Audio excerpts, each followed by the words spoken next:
Welcome to the 30th lesson of SmartKnitter, Knit Specification Level 2.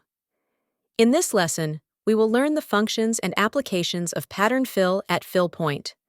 Right-click on the relevant panel, enter the Edit Panel Image mode, and it is recommended select Fill Point Display Mode first.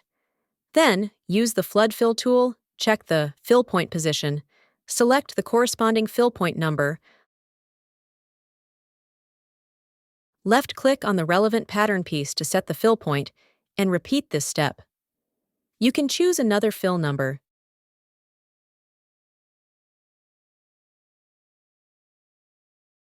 Set the related dimensions,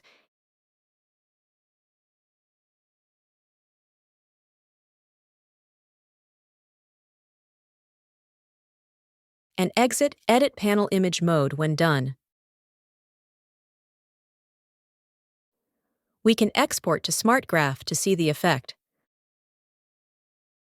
Right-click on the processed image, then select Pattern Fill at Fill Point. This allows you to fill the pattern with a single click. The purpose of Pattern Fill at Fill Point is to ensure the pattern placement is uniform throughout the sampling and production phases.